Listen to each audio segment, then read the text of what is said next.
Yes, the breaking news is Formula One news. Red Bull have announced that Sergio Perez will be leaving the team after 4 seasons. Man in the know, Craig Slater joins me now. Perez's exit from Red Bull came as a shock to many fans.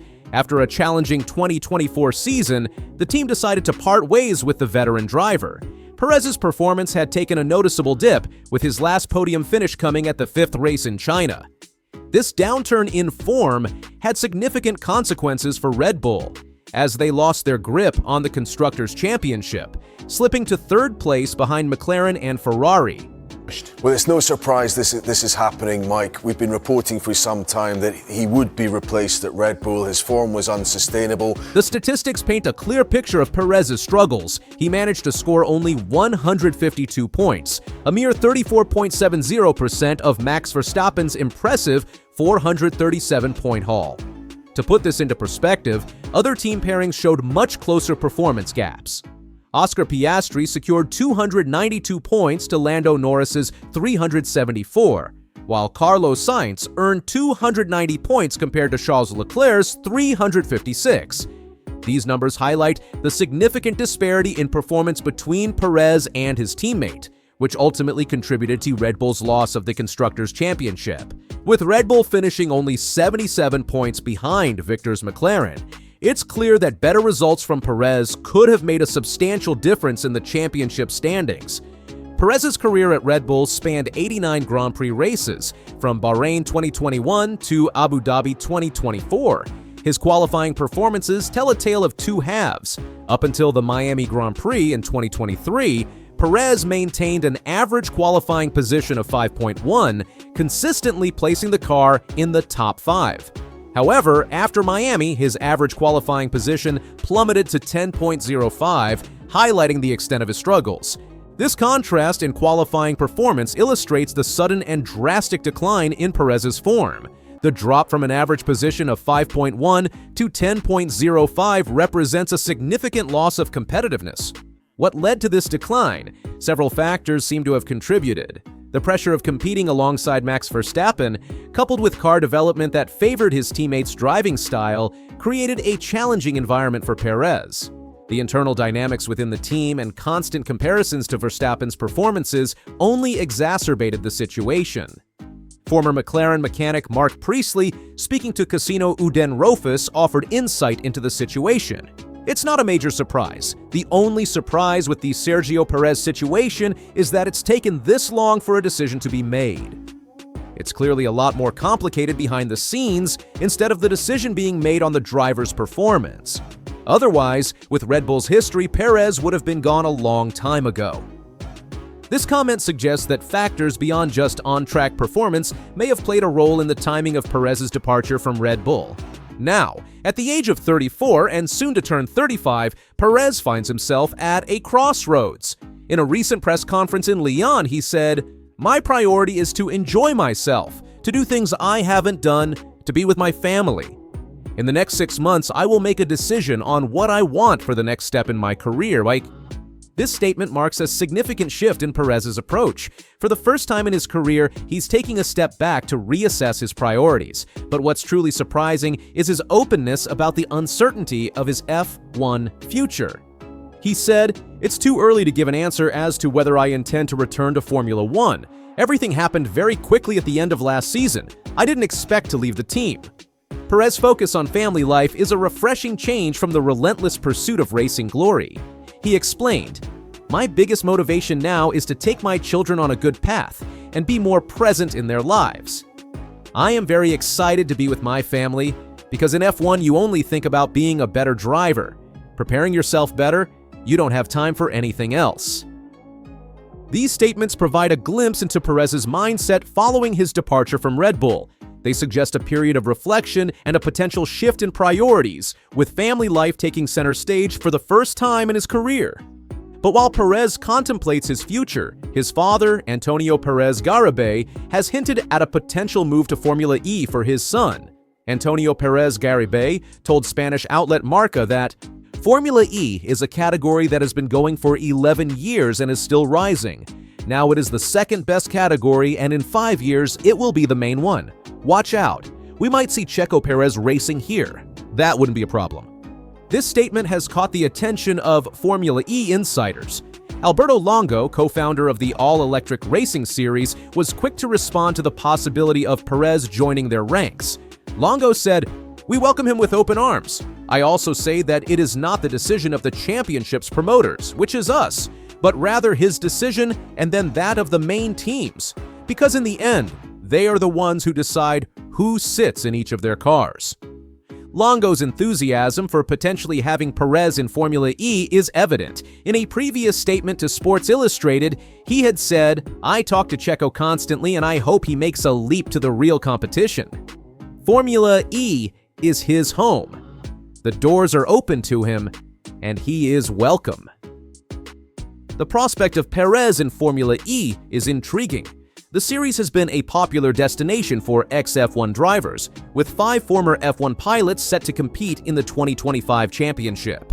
Jean-Eric Vergne, Nick de Vries, and Pascal Wehrlein are among the ex-F1 drivers who will be on the Formula E grid in 2025. The more evenly matched cars in Formula E, combined with the series' focus on street circuits, could play to Perez's strengths. Unlike Formula 1, Formula E's cars are much more evenly matched, with teams using the same chassis, though manufacturers are allowed to build their own powertrain. This could potentially level the playing field and allow Perez's driving skills to shine. However, Formula E isn't the only option on the table for Perez. The possibility of a return to Formula 1 still looms large, with Perez himself not ruling it out entirely. Perez hinted on that. "For sure, if I receive a good, interesting project, then I'll definitely consider it and think about it. It will all come in its own time." This openness to interesting projects has sparked speculation about potential F1 comebacks. However, the landscape of F1 has changed since Perez's departure. Many teams have locked in their driver lineups for the coming years, potentially limiting Perez's options. An analysis of the current F1 grid shows limited opportunities for Perez. Williams is full for the next few years. Haas has brought in Ocon and Behrman for several years. Aston Martin is not likely to consider Perez as Alonso's successor, and Alpine has an abundance of drivers. Among the current F1 teams, only Audi might be a possibility, but they seem more inclined towards younger talent. One intriguing possibility that has emerged is the potential Cadillac F1 team. The American squad is hoping to join the F1 grid in 2026 and is reportedly looking for an experienced F1 driver to partner with an American talent. Perez, with his wealth of experience and substantial sponsorship backing, could be an attractive prospect for the new team. However, joining a new team like Cadillac would come with its own challenges. As a new entrant, Cadillac would likely need a startup period to become competitive in Formula 1. This could mean Perez, if he were to join, might find himself racing at the back of the grid initially. It's worth considering whether this prospect would be appealing to Perez at the age of 35. Speaking of sponsorship, the commercial aspects of Perez's career remain a significant factor in his future decisions. Carlos Slim, president of key Perez backer Escuderia Telmex, has confirmed ongoing support for the Mexican driver. Slim said, "We have been with many drivers many times. We were with Bruno Senna, we were with Pietro Fittipaldi, and we were with the 2 Mexican drivers with Checo and with Esteban Gutierrez. If there was an opportunity to talk about something with Franco Colapinto, it would not be anything related to Checo. We always seek to support Latin American drivers. Franco is doing very well." This statement suggests that Perez's sponsorship backing remains strong, potentially opening doors for future racing opportunities. The mention of Franco Colapinto, who has been signed by Alpine for the 2025 season as a reserve driver, indicates that Escuderia Telmex's support for Latin American drivers extends beyond just Perez. IndyCar has been a popular destination for former F1 drivers in the past, with names like Marcus Ericsson, Nigel Mansell, and Romain Grosjean making the switch. The series offers competitive racing and could provide Perez with new challenges and opportunities. However, Perez's decision isn't just about choosing between different racing series. There's also the possibility that he might step away from racing altogether, at least temporarily. As Mark Priestley said, sometimes drivers come towards to the end of their long F1 careers, and when they come to the end of their time in the sport, they might want to prioritize time with family. Perez has multiple options ahead of him, though. I don't doubt it. Lewis Hamilton posted this picture of himself on the slopes. Around the same time, so did Angela Cullen, Lewis's old physio. She can be seen here wearing a red jacket, some would say Ferrari, and in the background, a lot of eager fans have picked up the fact that there's a number 44 sign. Now, hats off to the fans. They've done some research on this, and they seem to think that they're both at the same resort, and this is some sort of clue as to Angela returning to Lewis's side. Is Angela Cullen making a surprise return to Lewis Hamilton's side? The rumors began with two seemingly ordinary social media posts. First, Lewis Hamilton shared a picture of himself skiing in Colorado, coinciding with his 40th birthday celebration. In the caption, Hamilton wrote, "Another one around the sun. Thanks for all the birthday love. Hard at work already. Talk soon." While this post might not have raised eyebrows on its own, it set the stage for what was to follow. Shortly after, Angela Cullen posted her own ski slope photo. It was the details in this image that caught the attention of crazy fans. Cullen was wearing a bright red jacket, a color immediately associated with Ferrari's iconic Rosso Corsa. More intriguingly, in the background of her photo, there was a sign displaying the number 44, Hamilton's well-known race number. These two posts, occurring around the same time and sharing similar themes, sent the F1 fans into a frenzy of speculation. Fans began to wonder, were Hamilton and Cullen at the same resort? Was the red jacket a subtle hint at a Ferrari connection? And what about that number 44 sign? Could it be mere coincidence, or was it a deliberate nod to Hamilton? To fully appreciate the significance of these rumors, we need to revisit the history of Hamilton and Cullen's professional relationship. Their partnership began in 2015 and lasted until the start of the 2023 season. During this time, Cullen wasn't just Hamilton's physiotherapist. She became an integral part of his success, both on and off the track. Hamilton has spoken highly of Cullen's impact on his career. In one notable statement, he said, "People for sure won't understand it naturally because they see it from a distance, but she has been one of the greatest things that's happened to me in my life." Their partnership coincided with some of Hamilton's most successful years in Formula One. With Cullen by his side, Hamilton secured 4 consecutive world championships between 2017 and 2020, equaling Michael Schumacher's record of 7 titles. He also became the first driver to surpass 100 Grand Prix victories and pole positions during this period. Given their successful partnership, it came as a shock to many when Hamilton and Cullen announced their separation at the beginning of the 2023 season. Both parties took to social media with synchronized posts, expressing mutual respect and gratitude for their time together. Hamilton wrote on Instagram, "For the last 7 years at Cullen, Angela has been by my side, pushing me to be the best version of myself. I am a stronger athlete and a better person because of her. So today I hope you'll join me in wishing her the very best as she takes her next steps to pursue her dreams. Thank you for everything, Ang. I can't wait to see what the future has in store for you." Cullen responded in kind, stating, "It's been such an honor and pleasure to stand alongside you. I'm so proud of you and everything you have achieved. Thank you for supporting me, believing in me, and showing me the limitless potential we all have within us." Despite the amicable nature of their split, the exact reasons for their parting ways were never fully explained, leaving room for speculation and now rumors of a potential reunion. Fast forward to the present, and we find ourselves in a very different F1 landscape. Lewis Hamilton has left Mercedes to join Ferrari for the 2025 season. This move, described as the biggest move of the last many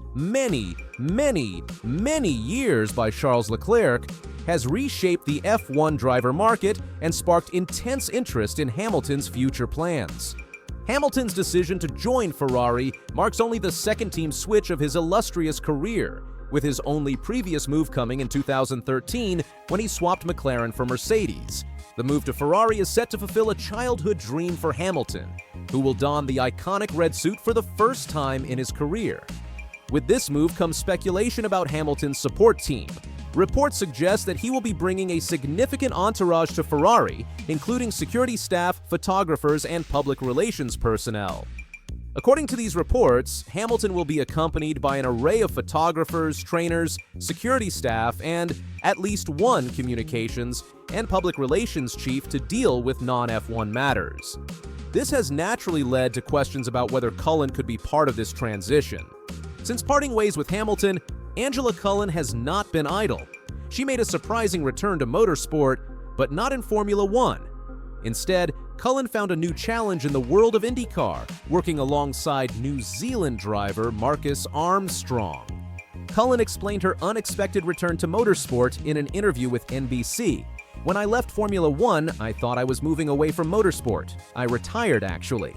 And then I connected with Marcus Armstrong, and I just started working with him on mental skills and things in the background. In the off-season, I was sponsored by SOS Hydration, who he was sponsored by as well, and they connected us. We have very similar values. We're very driven, we're very competitive. I was really excited that he was that same way. Then he said, 'Do you want to come to a race, Zrenia?' And I said, 'I'd love to come out.'" Her impact in IndyCar has been notable, with Armstrong crediting her for improvements in his performance. Interestingly, amidst the swirling rumors of a potential reunion with Hamilton, Cullen's Instagram account, which had 487,000 followers, suddenly became unavailable. The timing of this social media disappearance has only added fuel to the speculation fire. As of Tuesday, January 14th, Angela's Instagram page was no longer visible, leading to further questions about the reasons behind this sudden change. So, what are we to make of these rumors? Let's break down the key points. The timing of the social media posts coincides with Hamilton's move to Ferrari. Cullen's red jacket in her ski photo could be seen as a nod to Ferrari's colors. The number 44 sign in Cullen's photo background matches Hamilton's race number. Cullen's Instagram account becoming unavailable adds more mystery. While these points are intriguing, it's important to note that there has been no official confirmation or denial from either Hamilton or Cullen regarding a potential reunion. The speculation remains just that, speculation. If a reunion were to happen, it wouldn't be without its challenges. Cullen currently has commitments in IndyCar with Marcus Armstrong. Moving back to F1, especially with a new team, would require significant adjustments. Moreover, Ferrari's team structure and culture differ greatly from Mercedes. The Italian team is known for its tightly controlled operations, which could make integrating outside personnel more challenging. There's also the question of whether Hamilton's tenure at Ferrari will allow for the same level of personal involvement with the team that he had with Mercedes. Regardless of whether a reunion is in the cards, it's undeniable that Angela Cullen had a significant impact on Lewis Hamilton's career. During their time together, Hamilton achieved some of his greatest successes in Formula One. Hamilton describes her as the single hardest working woman that I get to be around. He emphasized the importance of surrounding oneself with positive influences, stating, "You can't be going around with dead weights. You can't be going around with people who don't inspire you to be better and lift you up when you're down. You need to be around people who can do that for you, and she's one of them." Hamilton further elaborated on their working relationship. He said, "Angela is with me until 10 p.m. or 11 p.m. every day, and with me from 6 a.m. or 7 a.m. every morning. We love doing what we do. We love doing it together, and I'm incredibly grateful to have her on the road. I don't think I could do it without her." Hamilton's current physiotherapist and trainer is Kylie Tomet. Interestingly, when asked about Hamilton's move to Ferrari, Tomet reportedly confirmed that she would be joining him at the Italian team. This revelation adds another layer of complexity to the Cullen reunion rumors. If Tomet is indeed moving to Ferrari with Hamilton, where would that leave Cullen if she were to return? It's worth noting that when Angela left, Steve Lord took over many of her roles at the track before Tomet assumed the position in 2024. As we seek answers to these questions, there are some upcoming events that may shed light on the situation. Hamilton is scheduled to begin testing with Ferrari soon, with 4 track days planned at Fiorano and Barcelona. Ferrari is allowed to test on 4 days and rack up no more than 1,000 kilometers of track time in a past car. Normally, they'd split the driving between their 2 drivers, but this year, with Hamilton's introduction to the team, he gets all 4 days. The first day is expected to be either January 20th or 21st, with Hamilton and the team choosing the best weather day. Following this, they plan to go to Barcelona at the end of the month for another 3 days of testing. These test days will be our first opportunity to see Hamilton in Ferrari colors and potentially get a glimpse of his support staff. While media access may be limited, media aren't allowed at the Maranello test day. The intense interest surrounding Hamilton's Ferrari debut ensures that every detail will be scrutinized. Fans and photographers are expected to gather in large numbers, with some potentially trying to catch a glimpse of the action from a bridge at the far end of the circuit.